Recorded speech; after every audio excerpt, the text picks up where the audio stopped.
नमस्कार, मैं डॉक्टर प्रज्ञा शर्मा। आपका स्वागत है मेरे यूट्यूब चैनल पे। हमने एक कारक पढ़ना प्रारंभ किया था जिसमें हमने सामान्य से कारक का परिचय, उसके शॉर्ट ट्रिक्स वगैरह देखे थे। लेकिन जो विभक्ति कारक की विभक्तियां हैं उनको हम अब पढ़ेंगे। मैंने आपको तभी भी बताया था ये सिर्फ कारक है जिसमें हम बता रहे हैं कि ऐसा कर्ता ने कर्म को। लेकिन अब कौन सी विभक्ति जब लगती है और उसमें क्या सिचुएशंस होती है, क्या उसका होता है जिससे हम उसमें प्रथमा लगाते हैं या द्वितीया लगाते हैं या तृतीया लगाते हैं, क्यों लगाया जाता है, उसे हम पढ़ेंगे। और सिद्धांत कौमुदी हमारी जो है उसके अनुसार हम देखेंगे कि हम किधर क्या लगाएं और किस सिचुएशन में या किस परिस्थिति में हम किस विभक्ति को प्रयोग कर सकते हैं। सामान्यतः सबसे पहले हम उसका कारक क्या है, किस पद से बना अर्थ, ये सब देखेंगे। देखते हैं हम कारक कारक पद। सबसे पहले देखते हैं बना कैसे है। क्री जो धातु है वो जिसमें नवुल प्रत्यय लगा है और अक से, और जो अक बन गया है फिर सु, इससे ये सिद्धि होती है। इसके बाद देखते हैं परिभाषा। व्याकरण में इसका अर्थ क्या है? जिसका क्रिया से संबंध हो, अर्थात क्रियान्वितत्वम कारकत्वम, अर्थात जो क्रिया के संपादन में जिसका काम किया जाता है, जिससे क्रिया का संपादन होता है, जो पूर्ण रूप से क्रिया से जुड़ा हुआ होता है, वो कारक होता है। अर्थात क्रिया के संपादन में इसका उपयोग होता है। क्रियाजनकत्वम कारकत्वम इति। अब उसे कारक कहते हैं। करोति क्रिया निर्वर्तयन्ति इति कारकम। यथा देखिए, जो क्रिया को निर्वृत्त करता है, पूर्ण करता है, वही कारक है। जो करने वाला है वही कारक है। अब कारक के कितने भेद होते हैं? कर्ता कर्म च कर्णम च संप्रदानम तथैव च। कर्ता कर्म कर्ण और संप्रदान ये अपादान अधिकरण चेत्याहु कारणम कारकाणि षट है। अपादान अधिकरण चे और ये अपादान और अधिकरण ये संस्कृत में छह ही संस्कृत में हमारे जो माने गए हैं, छह ही जो माने गए, इसमें षट छह ही कारक माने गए। इसके अतिरिक्त कारक नहीं माने जाते, क्योंकि संबंध और संबोधन जो आता है आपका, वो सीधा आपके क्रिया से संबंधित नहीं होता। मैंने पहले भी बताया था ये, इसलिए इसे हटा दिया गया है, इसे नहीं माना गया है। अब सबसे पहले हम इसे आरंभ करते हैं भेदों को देख के।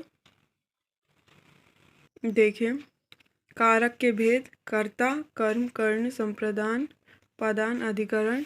और मैंने आपको ये पहले भी बताया, संबंध और संबोधन इसमें नहीं गिने जाते, क्योंकि क्रिया से इनका सीधा संबंध नहीं होता, इसलिए नहीं गिने जाते। और मैंने कारक का आपको जो हिंदी में अर्थ वगैरह करते हैं वो भी आपको बताया था, एक बार वो भी देख लेते हैं। देखिए, कर्ता ने कर्म को कर्ण से संप्रदान के लिए अपादान से संबंध काके की रारेरी, ये षष्ठी हमारा काउन्य अधिकरण में पे पर। अब पढ़ना प्रारंभ करते हैं कारक को। देखते हैं विभक्तियाँ हमारी प्रारंभ होती है। कर्ता कारक प्रथमा, इसका सूत्र पहले आए, स्वतंत्र कर्ता, जो स्वयं मतलब स्वयं, अपने आप, तंत्र बुनने वाला, जो स्वतंत्र अपने आप ही कार्य को बुनने वाला होता है, वो स्वतंत्र कर्ता। वह कारक जो स्वयं को क्रिया के निर्माता मतलब निर्माण करने वाला होता है, जो क्रिया करता है उसे कर्ता कारक कहते हैं, अर्थात क्रिया से सीधा संबंध होता है इसमें। अब आगे सूत्र देखते हैं। जैसे रामः गच्छति, तो सीधा क्रिया से संबंध होता है। आगे है प्रातिपदिकार्थ, लिंग परिमाण वचन मात्रे प्रथमा।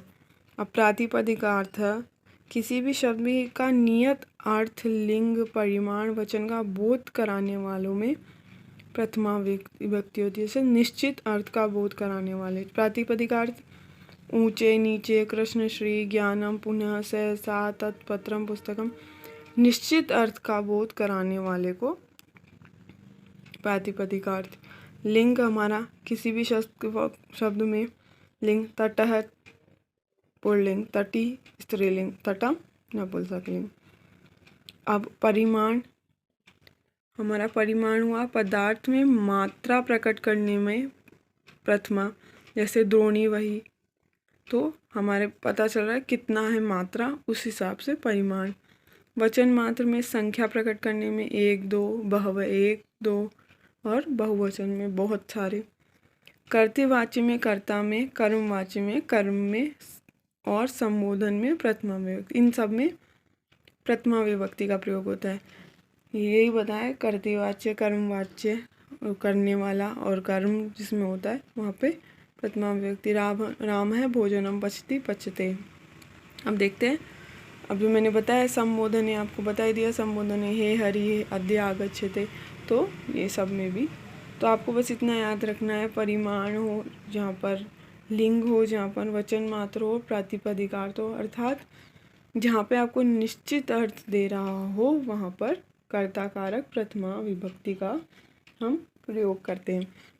आगे देखते हैं, कर्म कारक द्वितीय विभक्ति। कर्ता ने कर्म को कर्तुम इप्सित तमम कर्म, अर्थात इप्सित चाहना, कर्ता अपनी क्रिया के द्वारा जिसको विशेष रूप से प्राप्त करना चाहता है। मतलब कर्ता मतलब मैं या आप, कोई भी काम करने वाला, अपनी क्रिया मतलब मैं कोई काम करूँ या आप कोई काम, किसी विशेष वस्तु को प्राप्त, मतलब मैं किसी लक्ष्य को प्राप्त करना चाहती हूँ, उसके लिए क्रिया कर रही हूँ, तो उसे वहाँ पर कर्म संज्ञा होती है। देख लिए, कर्ता जिसे, जैसे व्यक्ति वस्तु को बहुत चाहता है, उससे इसके लिए कर्म कर रहा है, तो द्वितीय विभक्ति। जैसे देखिए, अब इप्सित अनिप्सित दोनों वस्तु हो सकती है, नहीं चाहने वाली, चाहने वाली। जैसे राम है फलम खादति, राम फल खाता है तो फल के लिए ही प्रयास कर रहा है। त्वम नगरम गच्छ, वो नगर के लिए जा रहा है, तो जाना, मेहनत करना, गच्छति, गच्छा जाना, मतलब क्रिया कर रहा है किसके लिए, जाने के लिए, इप्सित वस्तु के लिए। आगे देखते हैं, कर्मणि द्वितीया, कर्म कारक में द्वितीय विभक्ति का प्रयोग होता है। अर्थात देखिए, वह फूल लाता है, क्रिया कर रहा है, वह क्रिया कर रहा है फूल के लिए। स पुष्पाणि आनयति, देवदत्त ताजमहल देखता है। अब देवदत्त मेहनत कर रहा है, ताजमहल देख रहा है, क्रिया कर रहा है। देवदत्तः ताजमहलम पश्यति, अर्थात जहाँ पर कर्म द्वारा किसी चीज को इच्छा होती है, उसको देखने के लिए मेहनत की जाती है, वहाँ पर ये कर्म कारक द्वितीय विभक्ति होती है। आगे देखते हैं, अकथितश्च अपादानादि विशेष्य रविषितम कारकम कर्म संज्ञम स्यात्। दु याच पच दंड रुद्र प्रच्छ चीब्रू शास जी मथ मुशान कर्म युक्त स्याद कथितम तथा स्नानि कृशवः हम। अब ये कुछ धातुएं हैं, जहाँ ये आएंगी वहाँ पर हमारा द्वितीय विभक्ति होती है। देखते हैं हम कौन सी। दू दूहना, याच मांगना, पच पकाना, दंड दंडा, दुध रोकना, प्रच्छ पूछना, ची चुनना, ब्रू बोलना, शास शासन करना, जी जितना, मथ मथना, मुश चुराना, नी ले जाना, ही हरण करना, क्रशः खींचना, वह धोना। ये हमारी धातुएं हैं। जहाँ पर ये धातुएं आएगी हम वहाँ पर कर्म का जो प्रयोग करेंगे द्वितीय विभक्ति का। ये संज्ञा अर्थ को भी बांधती है। मतलब अगर यहाँ पर संज्ञा अर्थ का कुछ होगा तो भी उनको बांधती है ये, और इसी धातु इसी विभक्ति को प्रयोग करता है। इन अर्थों वाली अन्य धातुओं में भी अपादान की विवक्षा में कर्म संज्ञा, हमारे यहाँ पर संज्ञा बांध रही है, ये अलग होना, ये सब और चीज़ें भी आएगी, लेकिन ये धातु सबको काट देती है। जहाँ पर ये धातु आएगी, जहाँ पर ये सब आएंगे, वहाँ पर हमारी कर्म विभक्ति के जो कर्म संज्ञा ही हमें प्राप्त होती है।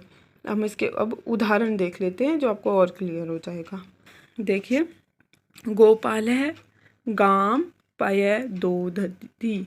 अब गोपाल क्रिया तो कर ही रहा है, लेकिन क्या कर रहा है, दूध धातु आ गई, दूध धातु, धोना। गोपाल गाय का दूध निकालता है, धोता है, तो द्वितीया। गाम गाय का। बलिम याचते वसुधा। याच धातु, बलिम बलि, क्या कर रहा है, याच मतलब बलि ने वामन से भूमि मांगी, याचना के अर्थ में द्वितीया विभक्ति। तंडुलानोदनम पचती। पचती पच धातु, पकाना, गर्म पानी में चावलों को पकाता है, तो यहाँ पर पच धातु अर्थात द्वितीया विभक्ति। गर्गान शतम दंडयति।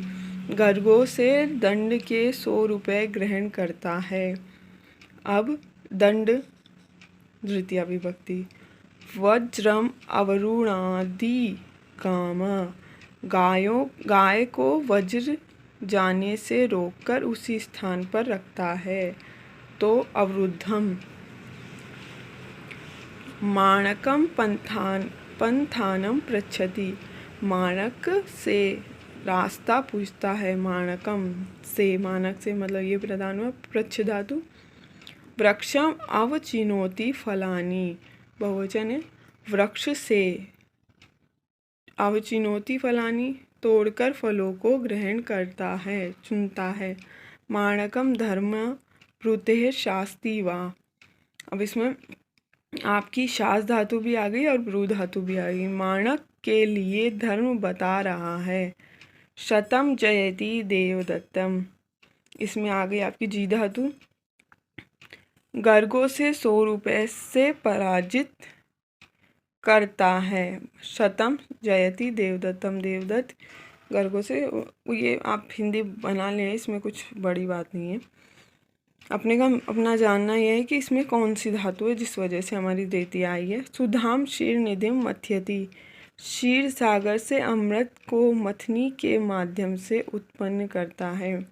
सुधाम क्षीर सागर, क्षीर निधिम मथनी, मथ धातु मथनी से।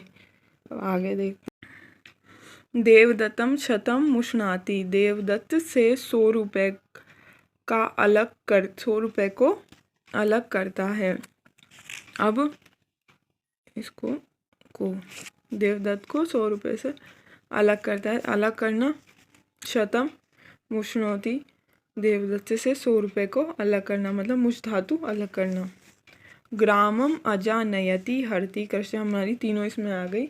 गांव से बकरियों को पहुंचाता है, हरण करता है, खींचता है, ढोता है, अर्थात हमारी बाकी जो धातुएं बची थी वो सब, इन सब में क्या आता है, द्वितीया।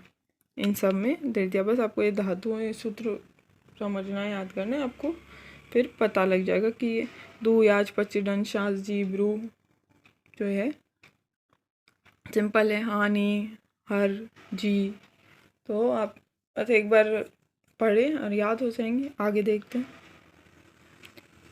अकर्म धातुभिर योगे देशः कालो भावो गंतव्यो अवध्या च कर्म संज्ञक इति वाच्यम। अब अकर्मक धातु क्या होती है? अविद्यान कर्म यत्र आसो अकर्म, अर्थात कर्म रहित क्रिया अकर्मक धातु होती है। जिनमें कर्म न हो अब ऐसी क्रिया कर्मक धातुएं होती है। अब ये अकर्मक धातुएं होती क्या है? और ये अकर्मक धातुएं जहाँ होती है इनके योग में देश काल भाव गंतव्य पद की भी कर्म संज्ञा होती है। समझिए। अभी अकर्मक धातुएं एक बार होती क्या है ये देखते हैं। जैसे लज विड़ते झिहते भू अस विद स्था आस जाग्र वृद्धि एद वृद्ध श्री तिंगणस भी अन में सिंह स्व रुच दीप देव, ये हमारी अकर्मक धातुएं हैं। इनके साथ हम देखते हैं देश काल ये सब आता है तो वहाँ पर गंतव्य पद भी, तो वहाँ पर कर्म संज्ञक समझते हैं। देखिए, राजा कुरुन है स्व पिति, रमेश मासम आस्ते, सीता गोदोहम आस्ते, पर्वतः कृशम आस्ते। ऐसे इस प्रकार यहाँ पर कर्म हुआ क्योंकि हमारी अकर्मक धातुएं हुई, तो ये विभक्ति प्रयोग है। अब अगला सूत्र देखते हैं। अधि शींग स्थासाम कर्म। देखिए जहाँ पर अधि उपसर्ग हो, शींग धातु, स्था धातु या आस धातु हो तो तृतीय विभक्ति आती है। देखिए अधि उपसर्ग पूर्वक शींग, स्था और आस धातु, मैंने आपको शॉर्ट में यही बना के दिखाया है। इसको आप लिख भी सकते हैं आराम से, तो आपको इतना डीप पढ़ने की ज़रूरत नहीं पड़ेगी, आप उसको शॉर्ट में देख के समझ जाएंगे। जैसे मोहन पाकशाला में बैठता है, मोहन है पाकशालायाम आस्ते। अब आपको एक चीज़ बताना भी ज़रूरी है कि इसमें बहुत सी जगह पे हमारी सप्तमी विभक्ति भी मिलती है, तो हमको देखना है कि हम कहाँ पर प्रयोग करेंगे। देखिए मोहन है पाकशालाम अध्यास्ते, अभी आस्ते लगा था तो हमने सप्तमी लगाई आस धातु, लेकिन जब हमने इसमें अधि उपसर्ग लगाया आस धातु से पूर्व तो हमारी क्या बन गई, द्वितीया। पाकशालम, पाकशालायाम। तो ये चीज़ समझना है कि अधि उपसर्ग से परिवर्तन हुआ। अधि जहाँ पर आगे आ जाए सिंग स्था और आस के, तो वो सप्तमी नहीं हुई है, आस धातु होने पर भी वो द्वितीया हुई है। हरि बैकुंठ में सोते हैं, हरि बैकुंठम अधिशिते। शिंग धातु, बंदर पहाड़ पर ठहरते हैं, कप्यः पर्वतम अधितिष्ठति। स्था आया तो पर्वतम। अब अगला सूत्र देखते हैं। अभिनिविश्च, अभि उपसर्ग पूर्वक नी और विश धातु आएगी तो द्वितीया विभक्ति। देखते हैं हम, अभि और नी इसी क्रम में, मतलब यही क्रम चलेगा, आपको अभी दिखेगा, फिर नी दिखेगा, फिर विश दिखेगा। इसी क्रम में विश धातु के पूर्व में हो तो इसके आधार पर कर्म संज्ञा होती है। उदाहरण में देखते हैं, आपके ज़्यादा अच्छे से समझ में आए। तो ये जो लिखा है इसमें ये बता रहे हैं कि कहीं कहीं पर ऐसा ज़रूरी नहीं है आपको यही मिलेगा, कहीं पर परिवर्तन भी मिलेगा, लेकिन हम तो ये वाला देख रहे हैं, द्वितीया का देखते हैं। संतः सन्मार्गम अभिनिविश्यन्ते। देखिए अभि, नी और विश धातु, तो अभिनिविश्यन्ते। धन्या सा कामिनी या भवन मनः अभिनिविश्यते। तो ये हमारी हुई द्वितीया विभक्ति। आगे देखते, उपान बध्यांग वस है, उप, अनु, अधि और आंग, जहाँ पर ये आएंगे और उसके बाद वस धातु आएगी तो हमारा द्वितीय विभक्ति आएगी। उप, अनु, अधि और आंग, उपसर्ग पूर्वक वस धातु आए तो अधिकरण के स्थान पर ऐसे अधिकरण आएगा, लेकिन अगर आगे उपसर्ग आ गया तो उप, अनु, अधि, आंग आ शेष रहता है जिसमें, तो द्वितीय विभक्ति रहेगी हमारी। देखिए हरि बैकुंठ में रहता है, हरि बैकुंठे वस्ती, ये हमारी बस्ती, सामान्य से वस्ती आएगा तो सप्तमी लग गया, लेकिन हमारा अधिवस्ती लगा, हरि बैकुंठम अधिवस्ती तो द्वितीया। अब बालक विद्यालय में रहता है, बालक है विद्यालय, ये वस्ती, सामान्य वस्ती आया तो सप्तमी, बालक है विद्यालयम उपवस्ती, तो हमारा उपवस्ती आया तो उप से हमारा द्वितीया। आगे सूत्र देखते हैं।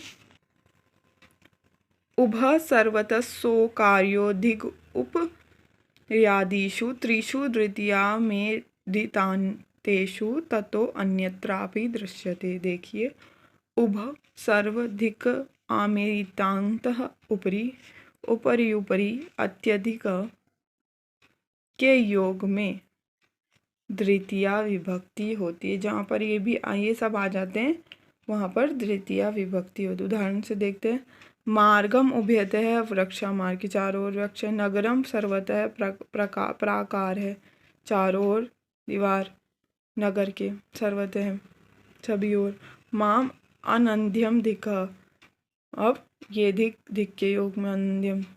ऊपर योग लोक, हरि, हरि ऊपर लोक में रहते हैं। अधिलोकम, अधो, अध्योलोकम नीचे के लोग, तो यहाँ पर सब में जहाँ पे भी आ जाता है वहाँ पर द्वितीया विभक्ति आती है। अगला सूत्र देखते हैं। अभितः परितः समयानिक्षा हा प्रतियोगो योगे अपि। और दोनों सूत्र एक बार देख लेते हैं साथ में। अंतराण अंतरेण युक्ते। देखिए, अभितः परितः समयानिक्षा हा प्रति योग के योग में द्वितीया विभक्ति होती है। इसी प्रकार अंतरा और अंतरेण जिस पद में आते हैं संबंध में प्रयुक्त होते हैं, वहाँ द्वितीया विभक्ति होती है। देखिए, अभितः कृष्णम गोपा ग्रामम समयावनम हा कृष्णाभ अभक्तम, हा कृष्ण के अभक्त। परितः कृष्ण गोपा निक्षः लंका सागर बुभुक्षितं न प्रतिभवति कंचितः परिजनः राजानाम अभितः ततस्तु। अब ये जहाँ पर भी ये आएंगे अभितः परितः समयानिक्षा हा प्रतियोग, हा प्रति के योग में, इन सब के योग में हमारी तृतीया विभक्ति होगी। वैसे ही अंतरांतरण जहाँ पे संबंध बनाते हैं वहाँ पे इसके भी उदाहरण देख लेते हैं।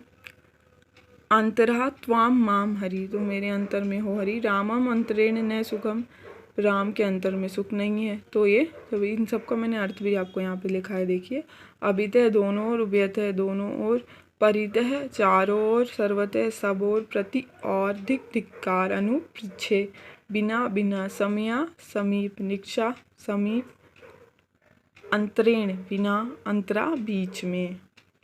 अब इसका एक आप इसका लास्ट वाला सूत्र है द्वितीया विभक्ति, वो भी देखते हैं हम।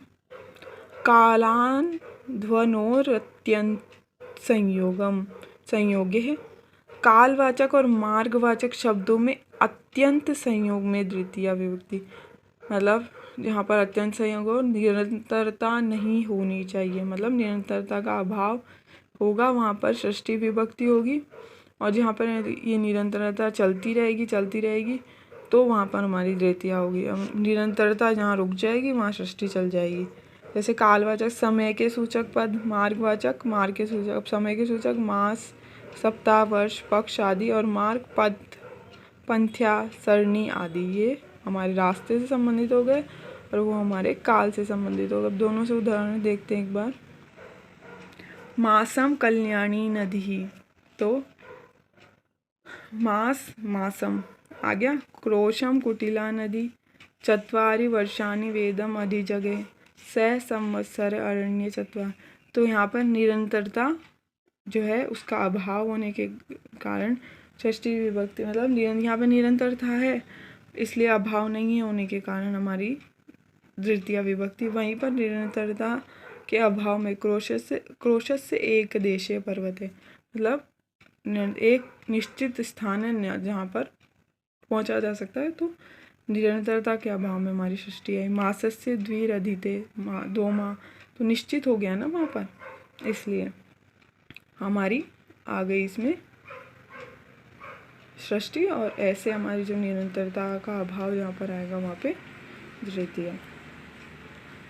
अब हम आगे इसको कल अगले वीडियो में पूर्ण कर देंगे, जिसमें हम तृतीया, चतुर्थी, पंचमी और षष्ठी हमारी है नहीं, फिर भी उसको देख लेंगे, और सप्तमी इसको पूर्ण कर देंगे यहाँ तक के लिए, क्योंकि द्वितीया विभक्ति थोड़ी विस्तार से है। तो अगर आप इसको एक बार पढ़ेंगे तो हमारी 2 विभक्तियाँ इसमें पूर्ण हो रही है और एक सामान्य परिचय भी पूर्ण हो रहा है। तो आप एक बार इसे पढ़िए, रिवाइज करिए, कुछ ना समझ में आए तो पूछिए और इसको एक बार समझिए, फिर हम उनको एक साथ लेंगे और पूर्ण करेंगे। हम यहीं पर अपना वीडियो समाप्त करते हैं। शुभमस्तु, नमस्कार।